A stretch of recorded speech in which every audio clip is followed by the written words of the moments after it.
Welcome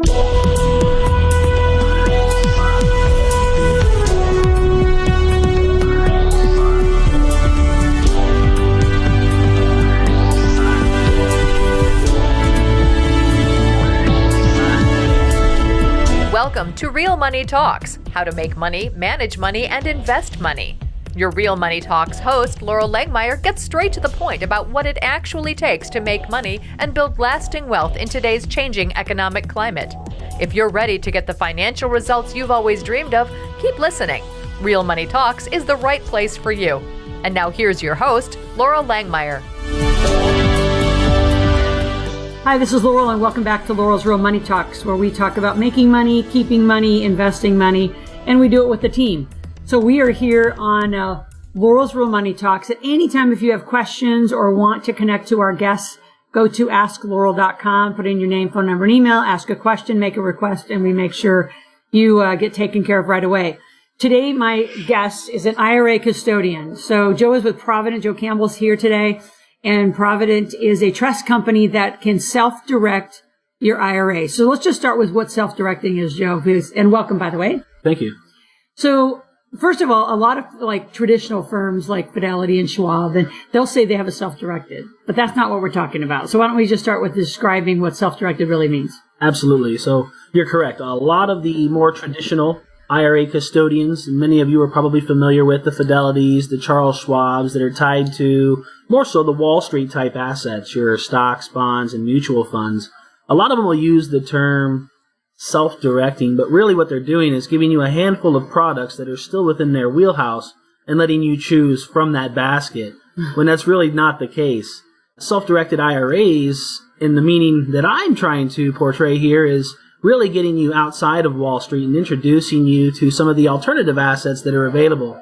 A lot of real popular assets of late are, your real estate and oil and gas, and there's really a huge list of potential assets that are available to you, and we can go into that a little bit later. Yeah. But really, that's the difference there is traditional assets tied to Wall Street aren't necessarily self-directing.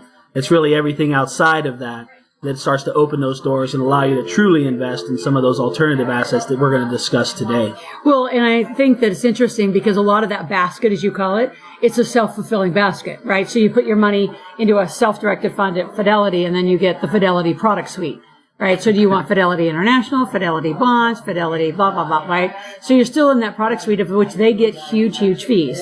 So we're talking about self-directing to alternative assets. So that's kind of our definition.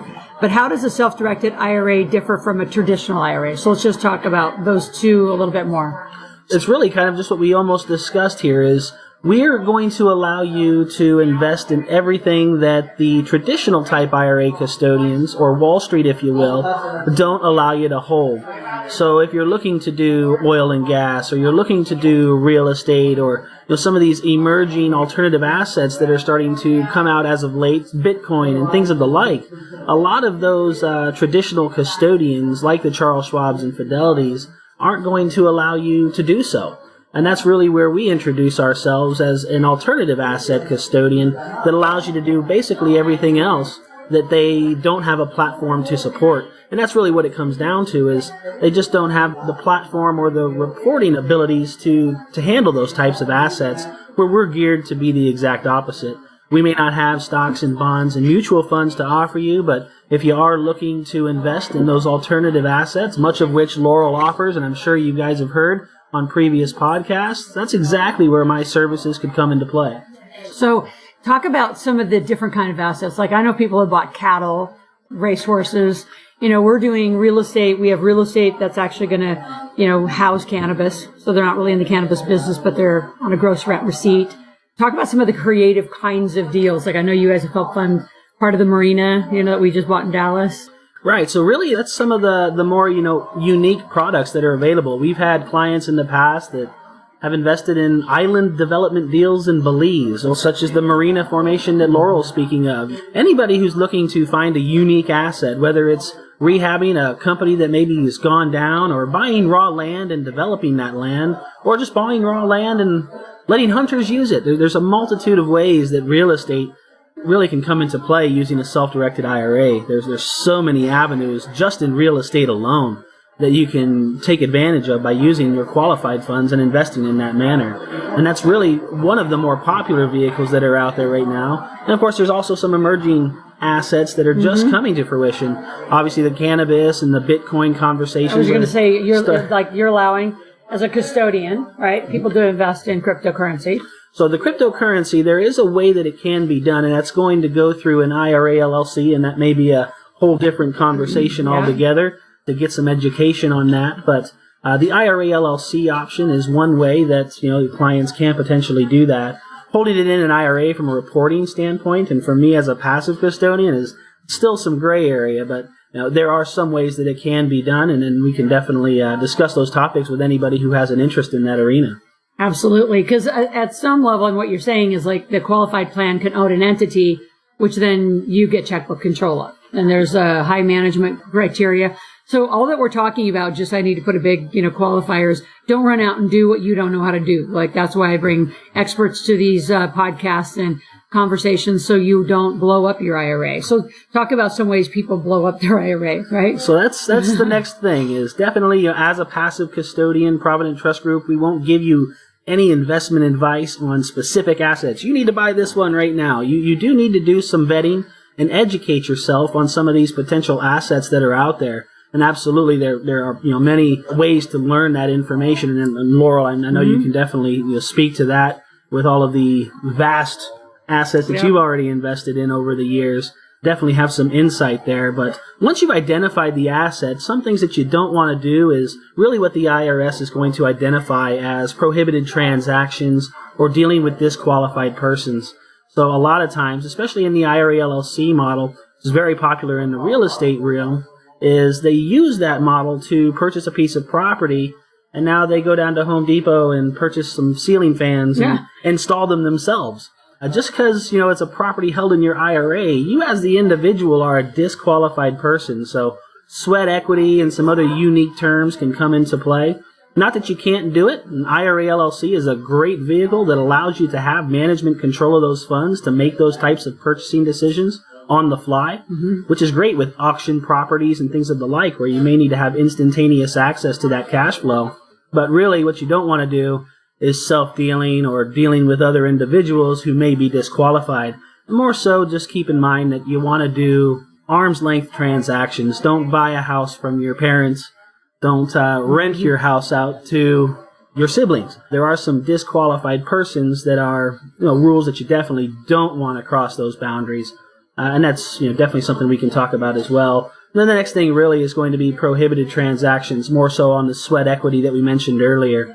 You don't want to pay yourself to do any business on properties or assets that are being held in your IRA. You don't want to cross that line, and definitely keep it an arm's length transaction when you're doing those types of investments. But absolutely you can. There's just a right way to do it, and there's a wrong way to do it. Make sure that you're doing it the right way. Well, and I think that's also why we stress team, is you shouldn't be making any of these decisions alone.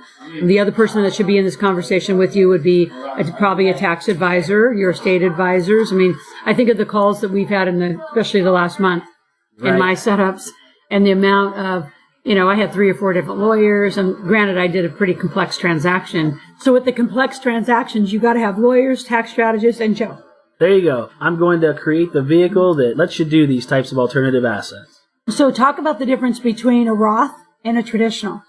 So the Roth and the traditional, this is where a lot of people, and this is going to be a unique conversation for each individual, depending on how old you are currently, how much you have in a traditional, how much conversion, if you decide to convert any of those funds to Roths. There's a lot of scenarios that would come at play here, but I'll give you kind of the 30,000-foot view on the differences between a traditional and a Roth IRA. The biggest difference is going to be, do you want to pay taxes on it now, or do you want to pay taxes on it later? And what I mean by that is, with the Roth IRA, you know what tax bracket you're falling into now. You know what that tax is going to do when you start making contributions to your IRA.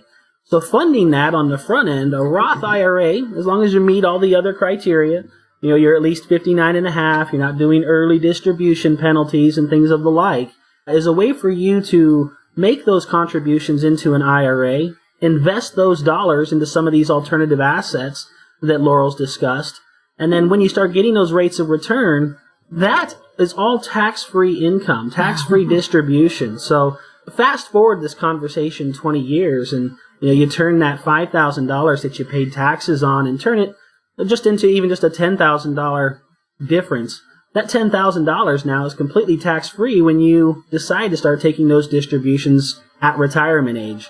So, there's some factors there that you need to keep in mind. You do need to be 59 and a half, and, there's the 5-year rule that's also involved with the Roth IRAs. But once you meet those tick marks that the IRS requires you to meet, it's all tax-free earning that you're making on those investments in a Roth IRA.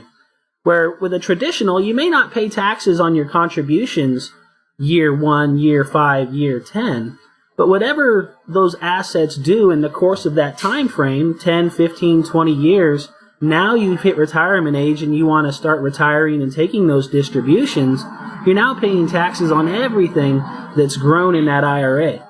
Whether it's the $5,000 that you initially contributed for the first 10 years, or the $100,000 that it made over the course of the last 20, you're paying taxes on all of it. And depending on age, and there's a couple factors where it may not be a good idea, depending on where you are in age and things of the like. But definitely look into the Roth and traditional options, weigh those options, and definitely take a look at it. The Roth is a very, very exciting alternative asset vehicle, should you choose to take advantage of it. Well, yeah, and I think that the other variable to that too, for all of you that are listening, is you don't know in 20 years or whatever time frame what the tax rate will be at that point. I mean, God forbid it's, we ever head back to Reagan days, right? In the 18s and 20s, but you don't know. So part of the strategy that we keep educating and talking about is you controlling your wealth, you controlling your distributions, you controlling your plan versus like keeping the tax piece. I think in our conversation, a unknown variable is a very high, for a lot of us that are really playing a bigger game, it's a big risk factor. The difference between 4%, 10%, 12%, 18, 20, there's huge, huge dollars that you could be losing if you waited till later. Correct. So talk a little bit about just to have a Roth. I think it's very misleading. Like my children have had Roths, but they also have worked for the company legitimately and had W-2 income. What is the qualification to get a Roth? Because I think that's been, exaggerated, confused. So what's the truth? So really with an IRA, there's really one thing that you need to be, and that's, for starters, citizen of the United States. And do you have any earned income? If you have earned income, you have the ability to contribute to your own IRA, an individual retirement account. So as long as you're meeting that criteria, you absolutely can make contributions to an IRA. Now, if you only made $5,000 this year, you can't contribute $5,500. You need to make sure that earned income at least equates to what your contribution to that IRA is. But really, it's as simple as being a resident of the United States and having earned income. There's really no... Is there a top limited income where a Roth doesn't qualify? So now with the Roth, you do need to pay attention to your high income earners. Now, there are MAGI limits and things of the like that you do need to adhere to based on whether you're filing separately or if you're filing married. Those are definitely some things that could prohibit you from making contributions to a Roth, but definitely not making contributions to an IRA.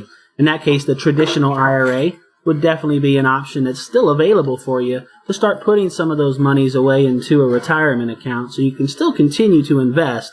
But, the Roth option may not work for you if you are a high income earner and you are making more than what the MAGI limits do state that you cannot invest into a Roth IRA any longer. Okay, and then one more is talk about the difference between a 401k and a solo 401k. They're very different products.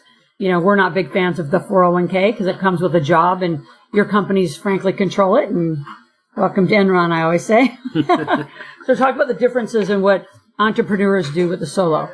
A lot of people hear the term 401k, and that's usually, just like Laurel said, is going to be associated with a retirement plan that is at your place of employment.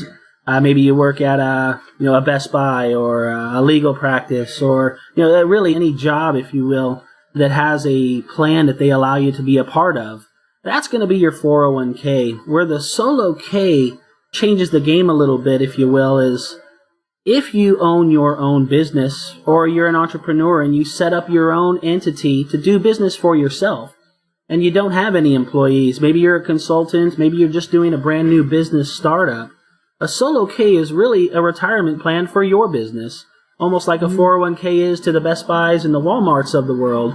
A solo K is really a 401k plan for you as the small business owner or entrepreneur individual who's looking to get their own business started, or maybe has that business already operating and doesn't know that the solo K program exists. It's really a program that is geared to, the smaller business owners or those business owners that are just starting out.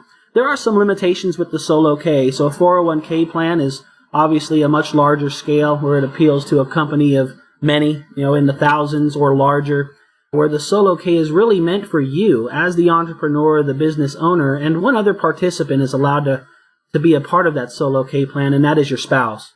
So it's really a plan that's geared towards those entrepreneurial state of minds and those business owners that are just doing it for themselves and don't have a large corporation, if you will. And so can you do business with the IRA? Like once it's set up, let's say you have a solo 401k, how can you access or use those funds once you start putting that money away? So the solo K is also one of the only options. Once you start putting those funds in, it functions very much like a self-directed IRA does, that you can still invest in all of these alternatives. So that portion of it doesn't change. Whether it's an IRA or a solo K, it still allows you to invest in these alternative assets that Laurel's been speaking to. And it also is the only plan that allows you to take out a loan. So again, back to that entrepreneurial state of mind or opening up that brand new business, maybe you do need to take a loan out to get your business started. Obviously, being in the retirement world, we're not fans of borrowing against your retirement account, but it is the only plan that gives you that option. Naturally, in order for your business to succeed and make money so you can start putting away some money into those retirement vehicles, you need to get that program or that company operational. And that's definitely one extra tool that the solo K plan has to allow you to pull some of that capital should you ever need to use it to help grow that business. Yeah. And one of the things, just for all of you listening, if you're at a job right now, the only thing, correct me if I'm wrong, Joe, is that you can't roll that 401k while you're at the job. There's very few, if any, companies that allow you to do it because they're retaining all that cash. But once you quit, then you can do the self-directing that we're talking about. But for the people who are out there and have a job and have a 401k, they can borrow up to $50,000 typically against a lot of those 401k programs. Correct. So a lot of the 401k programs do have the similar rule that the solo K program does, where it will allow you to borrow a maximum of $50,000. Really, the rule is 50% of the account's value up to $50,000, which basically means if you only have $60,000 in the account, the maximum you'd be able to borrow there from a 401k or a solo K plan would be $30,000. If you had $1 million, the maximum you could borrow would be $50,000. So there is a cap on the maximum that you can borrow, but typically the rule is 50% up to that $50,000 mark. And so what does it take to get one set up? I mean, obviously, again, for all of you listening, if you want to have a one-on-one, conversation with Joe or his team, go to asklaurel.com, put in your name, phone number, and email. We'll get it over to Joe so he can respond immediately to your questions. So somebody calls you, kind of what's the process? Assessing where they are, which products they need, kind of walk us through that process once the phone rings. Gotcha. So once the phone rings, really it's going to be a couple exploratory conversations just to make sure we know where the money's coming from. Is it an old 401k? To make sure, A, it can move. Or if you're opening up just a brand new IRA just to get started. We can definitely identify some of those wants that are there. And usually once we get past that phase of the conversation, it really comes down to filling out the application. And once that's completed, we can have the account established for you in less than 72 hours. You'll have an account number that's ready to start accepting those funds, whether it's rollover from a former employer or making the first contribution into your own retirement account. But typically, if we're rolling funds from a previous custodian, maybe you have an IRA that's tied to Wall Street or that old 401k that's, no longer part of your current job, depending on where it's located, most custodians are pretty quick to move those funds. And usually you're talking maybe 7 to 10 business days, but some of them can take 2 to 3 weeks. So really, to get the account ready, start to finish, account number, all the way to making your first investment or at least getting the account funded, you're usually looking at about 30 days, give or take a couple days in either direction.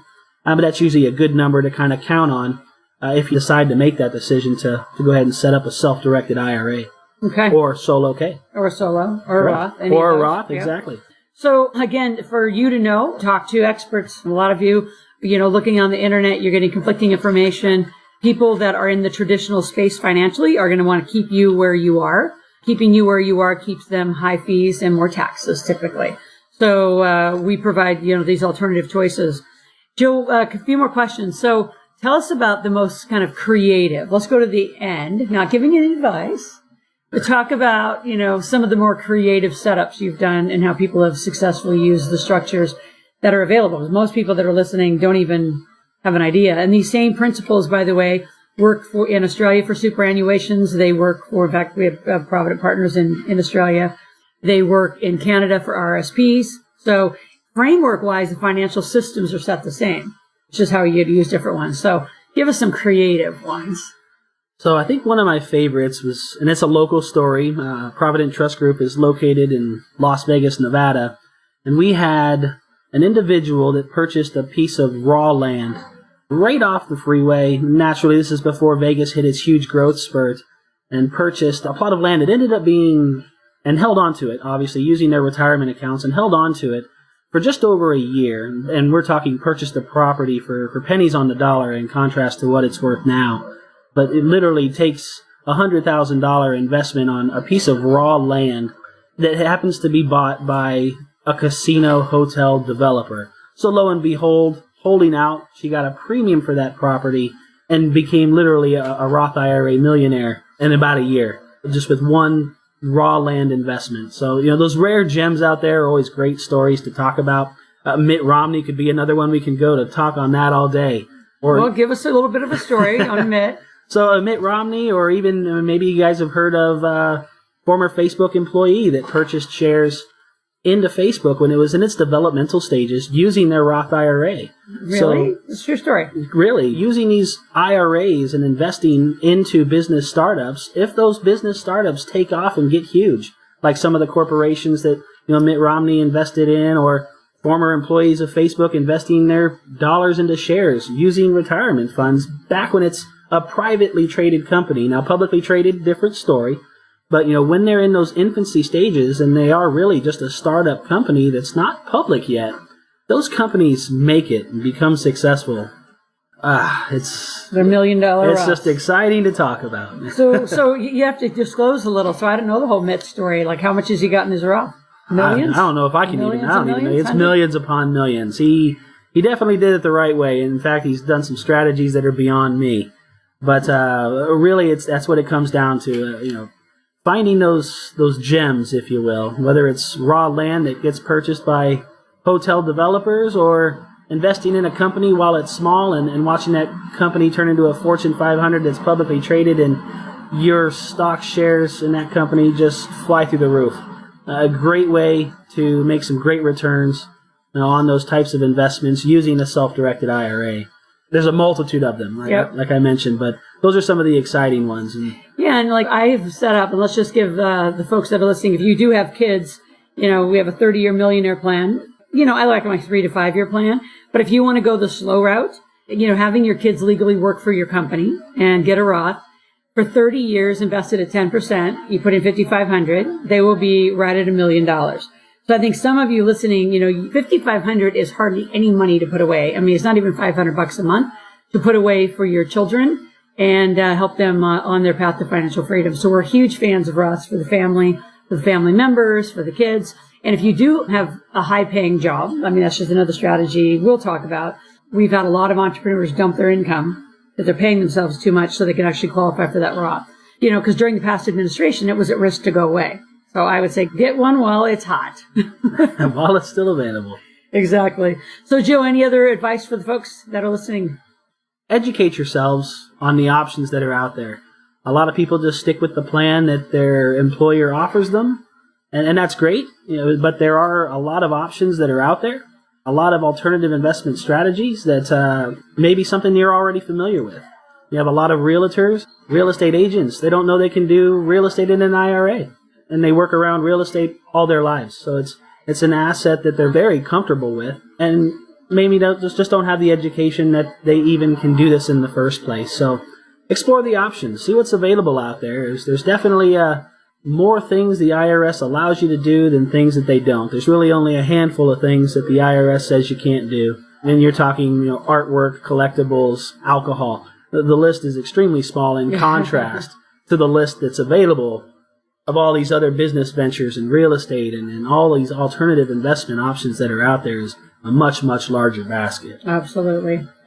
So you've been listening to Laurel's Real Money Talks. Joe, thanks for being on. Absolutely. Thanks for having me. And we will be bringing Joe as well as other experts back to you at all times to talk about the different alternative investment strategies, education, things that most people hear about but don't take advantage of. So again, if you have any questions, go to asklaurel.com, put in your information, and we will be back in touch with you on our next show.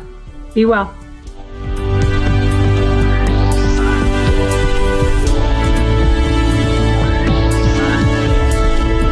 Thank you for joining Laurel for this segment of Real Money Talks, how to make money, manage money, and invest money. To continue this new conversation and to find free resources to support your wealth creation, visit asklaurel.com/podcast gifts. That's ASKLORAL.com/podcast gifts. Thanks for listening and join us again soon. New episodes are released every week.